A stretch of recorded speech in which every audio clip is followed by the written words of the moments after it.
Hello and a very warm welcome. Thanks for tuning in to News 9 Live. We have a power-packed show, so stay tuned right till the end. Ladies and gentlemen, this episode is dedicated to the latest achievements in India's space exploration. Today, we embark on a cosmic journey with our spotlight firmly fixed on India's remarkable lunar mission, Chandrayaan-3. Join us in the comment sections down below as we delve into the awe-inspiring journey of the spacecraft, which has been tirelessly navigating the vast expanse of space research to reach its destination, the dark side of the moon. From successful orbit maneuvers to upcoming milestones, what's new for the lander and the rover, Vikram lander and Pragyan rover? Why this race with Russia's Lunar 25 and much more? We're here to bring you an in-depth exploration of Chandrayaan-3's monumental endeavour. So buckle up for an exploration of the cosmos right here on our show, Chandrayaan-3 Countdown to Moon Landing, and we have a special guest with us on the show as well, so do stick around and stay tuned. Joining us on the broadcast is of course nobody other than Dr. G. Madhavan Nair, former chairman of ISRO. A very warm welcome to you, sir. Always a pleasure to be speaking to you. I'm sure you're also equally excited about the Chandrayaan-3 and its landing process, but do stay on with us, sir, because before I open this discussion, let me quickly go to the big wall up here and just trace back the steps of Chandrayaan-3, how crucial they were. So taking a look at what happened on the 25th of July when from Sri Harikota, our launch vehicle Mark 3 lift off with the Chandrayaan-3, the entire payload on it. Of course, you can see on the big wall over here, July 25th, 2:30 in the afternoon is when the liftoff took place, and we had our own earthbound maneuvers. So essentially, from closer to the Earth, we started getting a little more ahead. Then after that, the next update did come across. That was pretty much on the 1st of August, if I'm not wrong. Let's put that up here on the big screen. 1st of August at about 12:15 in the wee hours of the day, the earthbound maneuvers started happening. So with increase of velocity, our distance from the Earth started increasing, and in that elliptical shape that you can already see how we were trying to get into position to slingshot towards the lunar orbit. Then came the next update, which was pretty much, I think, on the 4th of August, right here on your screens, ladies and gentlemen. Even as after the earthbound maneuvers got over, we slingshot towards the lunar orbit. This was called the lunar transfer trajectory. It was also the lunar orbit injection is what people were talking about. All of that happened. Then we came up to the next update. Can we put up the next update for us on the screen over here?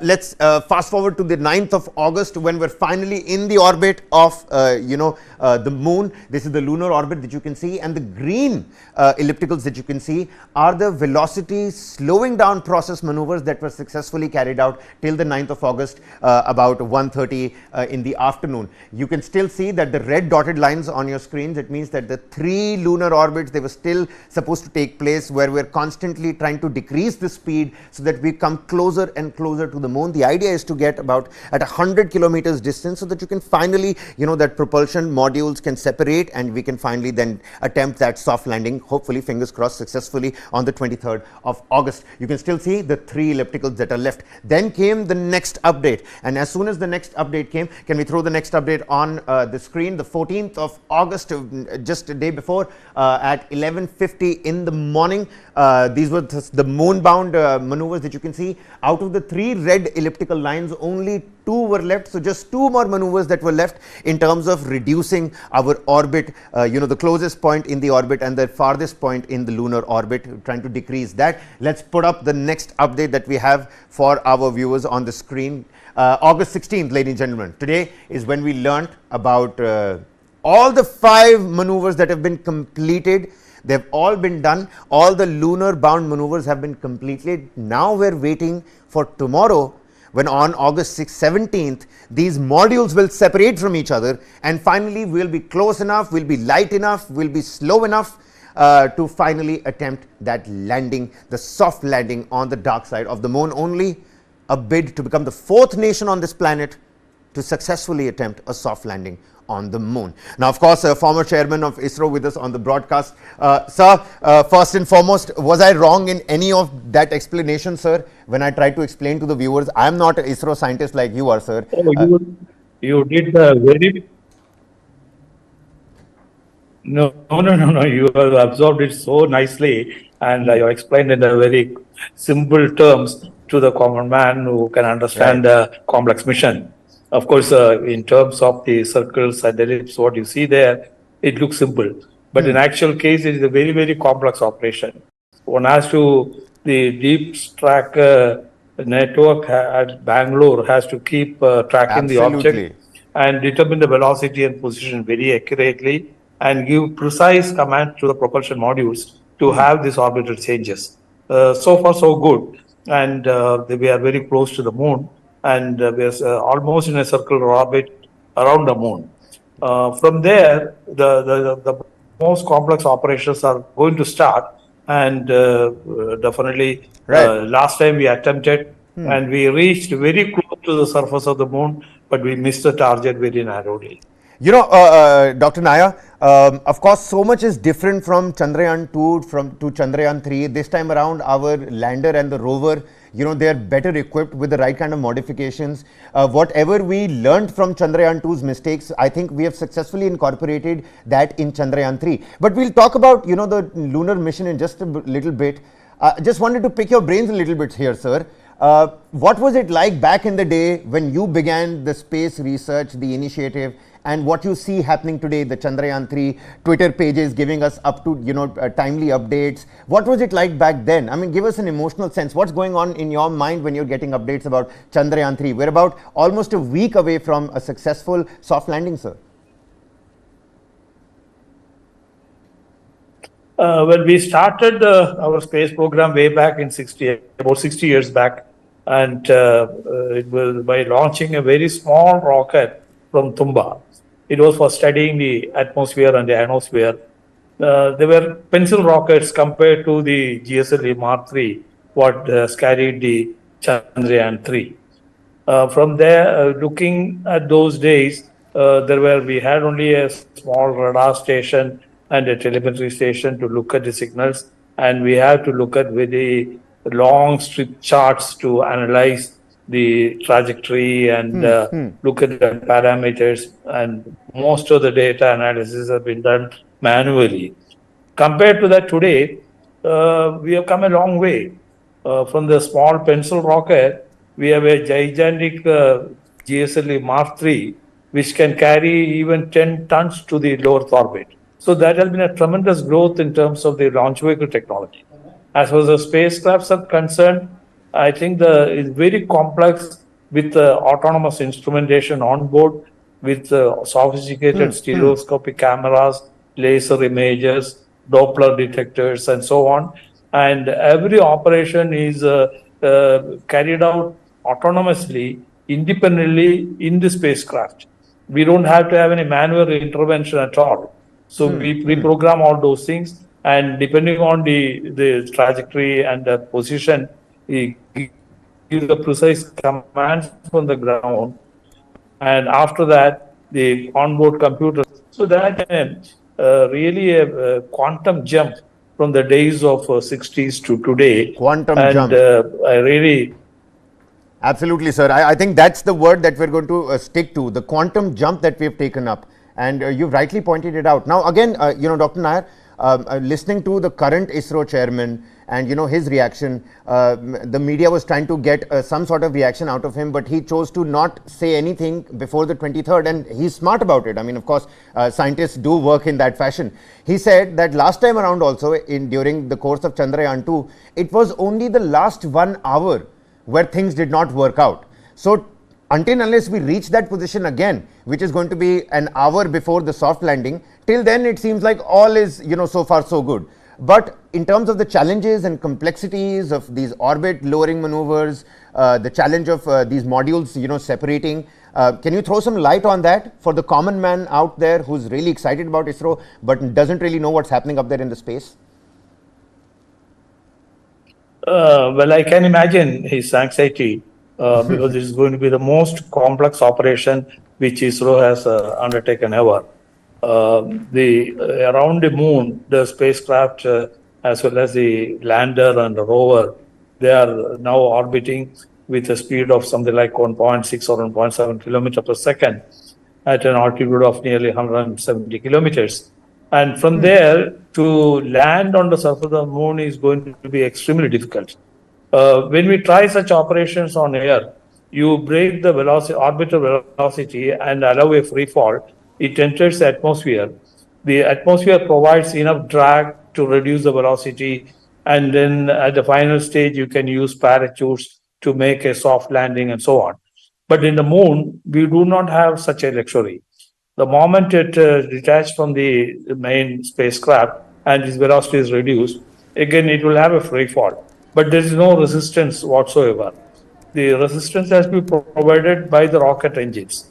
This has to be very precisely calibrated thrust of this engine to gradually reduce the velocity from this 1.6 kilometer per second or so to something like less than 2 meter per second.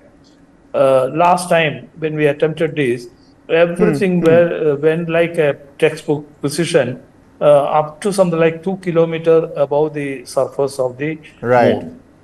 From then onwards, there is actually a very complex maneuver. Actually, we had to make the platform float in the low gravity condition of the moon and gradually bring down. At that instant, something went wrong.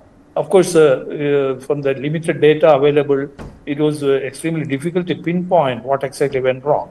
But a year later, sir, Dr. Nair, do we have better understanding of exactly what happened that fateful day on 2 kilometers above the lunar surface? Do we have any idea? No, we have a few hypotheses, but you know... What's the most prominent hypothesis, sir? What's the most prominent hypothesis?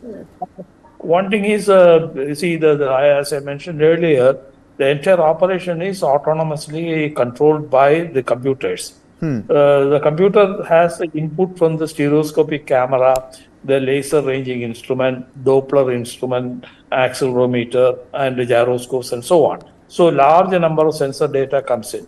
Then it carries out a series of complex computations to arrive at the commands to the thrusters. There are 5 thrusters used for this operation, and all these elements, you know, the first hardware element, the thruster, the sensors, the cameras, everything has to work precisely, and also the algorithm which is built in to carry out the complex operations has to work. If any glitch in any of these can lead to a problem. So what I understand ISRO has done is revisit all those elements once again. In fact, I understand that the thrusters configuration has been modified, its control regime has been precisely fixed, and also the algorithm has been strengthened, redundancies has been built in, and so on. So, and afterwards, they did a large number of simulation. In case something fails, how the redundant system will take over and so on. So with that kind of confidence only, this mission is attempted. This time around, Dr. Nair, sorry to interject, but I have so many questions because I'm also really excited, and I know getting closer to the date of the landing, you are going to become an even busier person to catch hold of. So I'm just, you know, like an excited fan trying to ask all the questions. Sir, in terms of the payload, you know, and on the Pragyan rover and the lander Vikram, I'm reading here that Ramba is a system which will study properties of electrons and ions such as temperature and density. CHAST system is there to study the thermal properties of the lunar surface near the polar region. On the rover itself, which by the way, sir, cannot go very far away from the lander itself, APXS system to determine the composition of elements such as magnesium, aluminium, silicon, etc. It seems like from Chandrayaan-2 to Chandrayaan-3, ISRO hasn't really wasted their time. They have modified the lander, they have modified, you know, the rover as well. Could you throw some light on the significant advancements on these two particular machines, our payload, before I try and compare this with Russia's Lunar 25? Well, as I told earlier, we have some idea about the mineral composition on the surface of the moon. But to precisely confirm that, in situ measurements are required. These instruments are for the in situ measurements and confirmation of whatever we have observed through the Chandrayaan-1 and the Chandrayaan-2 orbiters. So that way it is a complement of instruments which have been developed in the past, and it will give us confidence as to our findings, and it will validate the data which has been derived so far. So this will confirm what kind of minerals are there and about the water molecules and the helium-3 and so on, which are very valuable information as far as the scientific community is concerned. In future, if you want to exploit some of these elements from the moon, this data is going to be extremely useful, and the instrument combination has been selected accordingly. Well, sir, today we're talking about climate change and asking people to not exploit resources on the Earth. Now we're talking about exploiting resources on the moon. I mean, imagine, and you used the right word, you said quantum jump. Now, when we're talking about this quantum jump, doctor, one has to look at the space race that's also going on, isn't it? People are already talking about how the Russia's Lunar 25 has taken off after Chandrayaan-3, will reach there before Chandrayaan-3. Chandrayaan can only work for one lunar day, which essentially means 14-15 Earth days maximum. I mean, it's going to be a blessing if when the sun comes up again on the moon, our machines haven't really frozen up and can continue to work. But that's a shot in the dark, quite literally, a shot in the space dark. In terms of its competition with Lunar 25, the payload is lighter. I mean, can you compare the two? Should we even be comparing the two, because ISRO is doing on a different budget, Russia is carrying out their own missions on a different budget, their objectives of the mission are different, ours is different. So firstly, should we, number one, compare these two missions, and number two, whilst we're comparing these two missions, what's your viewpoint on it, sir?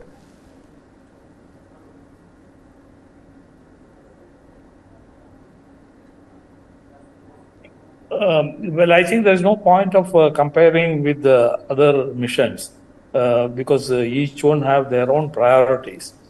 As far as the Russians are concerned, as you know, that in mid-60s itself, their landers and rovers have been there on the lunar surface, mostly on the equatorial region, and picked up samples, and even some samples have been brought back to the Earth. So they have already achieved such mission goals in the past. But this dark side of the moon has not been explored, and that is what will throw some light about the virgin condition of the moon, and also some idea about what was the condition of the Earth when the moon spun off from the Earth. So this kind of data is of high scientific input. More than that, if you are trying to establish some sort of a colony, robotic colony or a human colony, the polar region becomes important. So in the polar region, what are there and what are the conditions, and then accordingly plan for the future setups becomes important. Now, as far as exploiting the minerals are concerned, I think most of the people are fascinated by the helium-3. Huge deposits of helium-3 are believed to be there on the surface of the moon, and helium-3 is the ideal fuel for fusion reaction. It is a non-emission, there is no radiation or no hazard from this, and the emission is completely green. It's only water and gases. So that way, I think the helium-3, if we can excavate from there and bring to Earth, it is going to be a big boon as for our energy. That will be groundbreaking, so doctor. That will be absolutely groundbreaking. Similarly, many. Right, doctor. Do go on. Yes, do go on. I think it is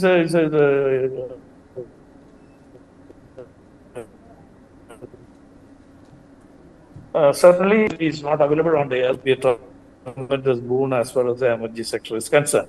Now, looking at the other minerals like titanium or lithium and aluminum and all those things, they are also useful. And especially lithium, it has been a source for the renewable energy sector and so on. Right. So that also has become another aspect of it. Doctor, why I'm asking you this question, Doctor, why I'm asking you this question essentially is because, I've got some statistics in front of me which say that the Lunar 25 is lighter, pretty much half the times lighter, 3,900 kilograms for Chandrayaan-3, just 1,700 kilograms for Lunar 25. Lunar 25 does not have a rover, when Chandrayaan-3 has a rover. But why I'm asking you this again is because the landing site is not very far away from each other according to the coordinates, but the mission life, the departure and the arrival is same, the landing site is same, but the mission life, we are sitting at 14 days, they are going to work around for a year, 1 year. Sir, why this difference essentially? Well, one thing is, if we want to have such long life without support from the solar energy, we have to have the nuclear power sources. I don't think we have developed that kind of technology in the country today.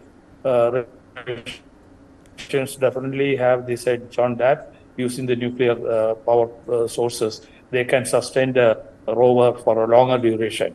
Whenever the sun comes, the solar energy will be used, and in the dark period, the nuclear source will be used.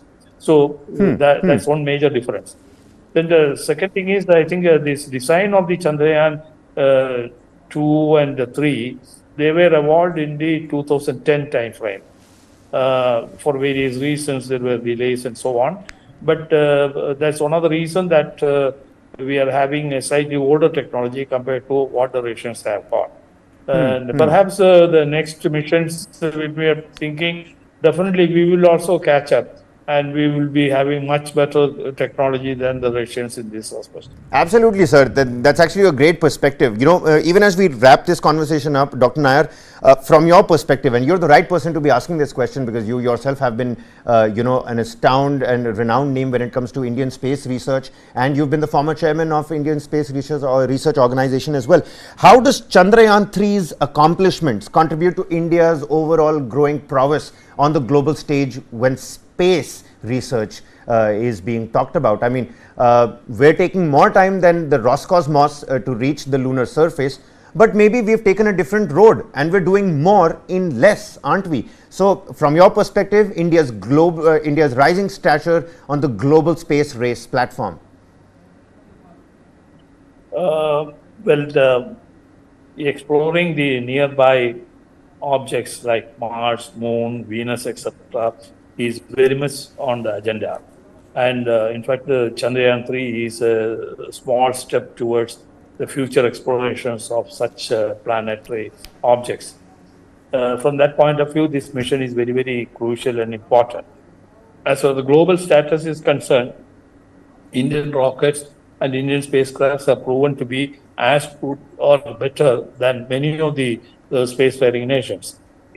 In fact, the fact that even the US is turning towards India for launching their satellite shows that we have shown our reliability as well as low cost access to space.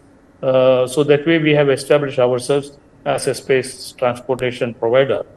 Again, in the spacecraft technology, Earth observation, or the communication satellites, what we build are world class. In fact, they are competing. Earlier, maybe even 10 years back, we have built satellites for European Union from here. Right. So that way, I think we have caught up in all these areas. The only element where we are lagging behind is in the human access to space. So that too, our Gaganyaan program is very much on the rails, and soon we will be catching up with other countries in this respect. Absolutely. So because, sir, Doctor, with the Gaganyaan, throw some light on Aditya L1 as well. We're also getting closer to the sun. Now our bid to study the sun as well. It's not like moon pe baat khatam ho gayi. We're also going towards the sun. Yes, I think that's a very important element. As you mentioned about the global warming and so on, the carbon emission is one of the major contributors. But at the same time, the solar radiation disturbance also causes the weather changes. So to have a continuous observation of the sun and its various phenomena which is taking place on the surface of the sun is very important. The Aditya mission is tuned towards that. We are going to have a permanent observation station from the Lagrangian point, and from there we will be closely watching what happens on the sun, and then correspondingly what changes happen in our Earth. That will throw a lot of light as to how we are proceeding with respect to the global warming as well. We were playing those visuals out of the Aditya L1, the entire module, just to show a glimpse to the viewers of what the Aditya L1 also looks like. But coming back to the lunar mission, sir, the separation, finally, the second last bit, it seems like, is the separation of the propulsion module and the main body. How challenging and significant is this particular maneuver where the two bodies essentially separate. How complicated is it, and will it be challenging, sir? Well, as far as separating these systems are concerned, we have tried a number of times, and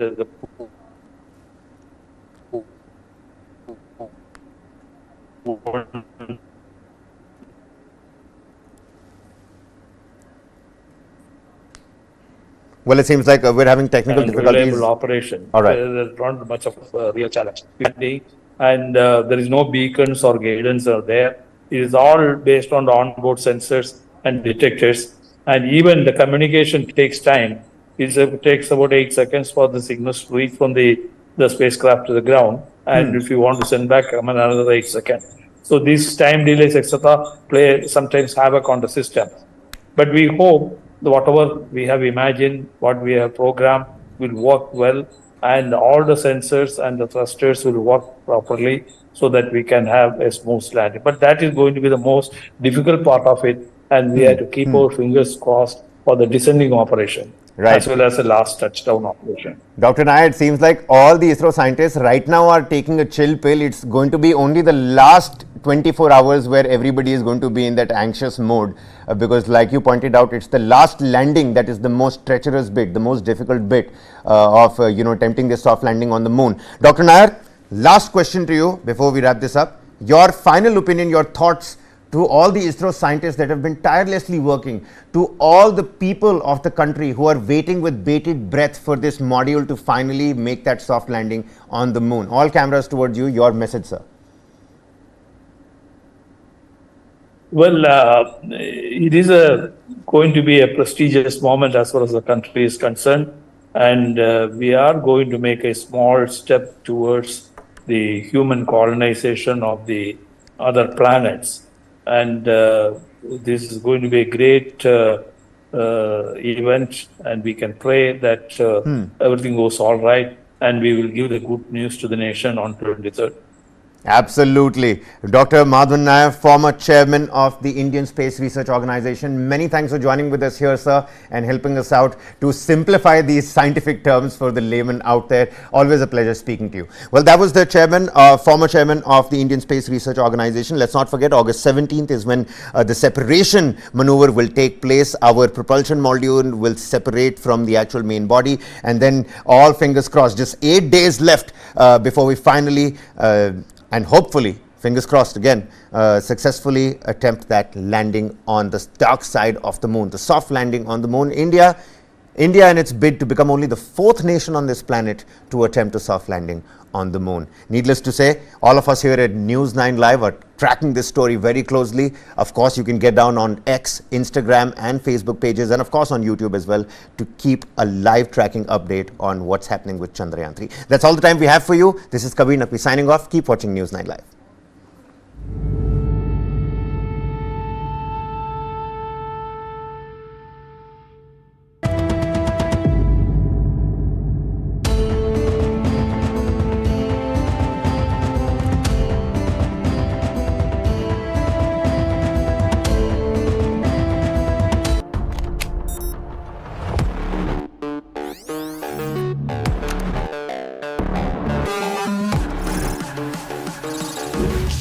GPT. It can generate codes and human-like responses through text, write stories, and do a lot more. I work in a newsroom with anchors, researchers and scriptwriters, graphic artists, producers, video editors, camera crew. But does a newsroom really need them today? All of us have to think about unique and distinctive value addition that cannot be automated or repeated or replaced by a machine. ChatGPT may kill many companies. A human has to be in the loop with an ability to control this. Dark Side of the Moon. Streaming now.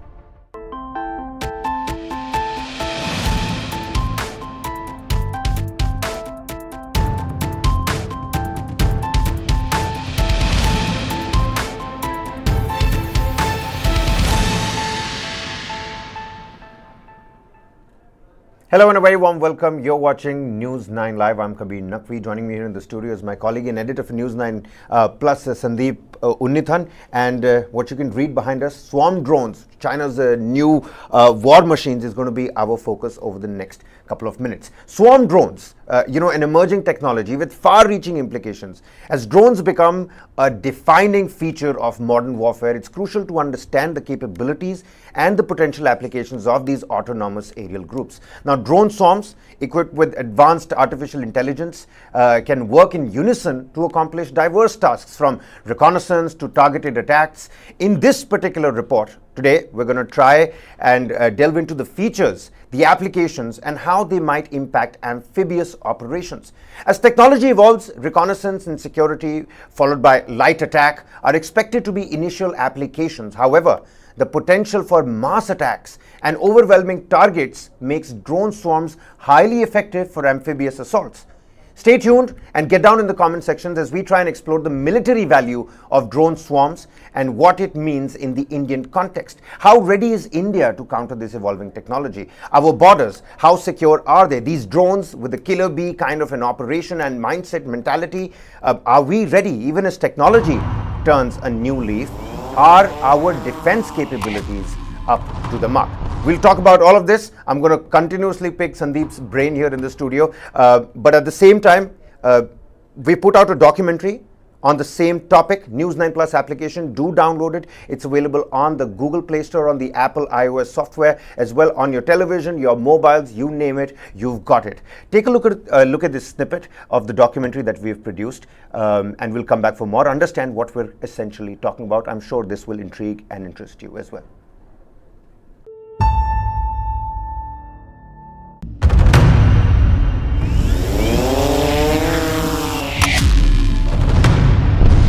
When we talk about a drone swarm, it's a collection of multiple drones that talk to each other, communicate with each other, and coordinate with each other to perform a complex mission.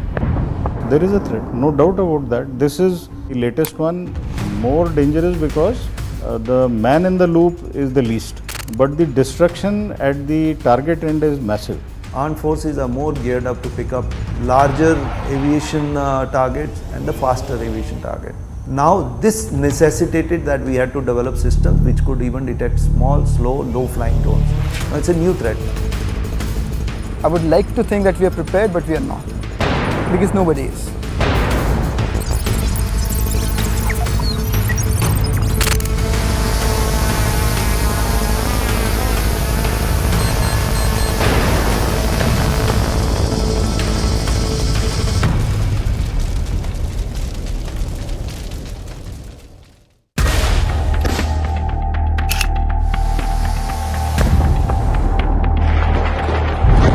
The Russia-Ukraine war marks the world's first widespread use of combat drones by both sides.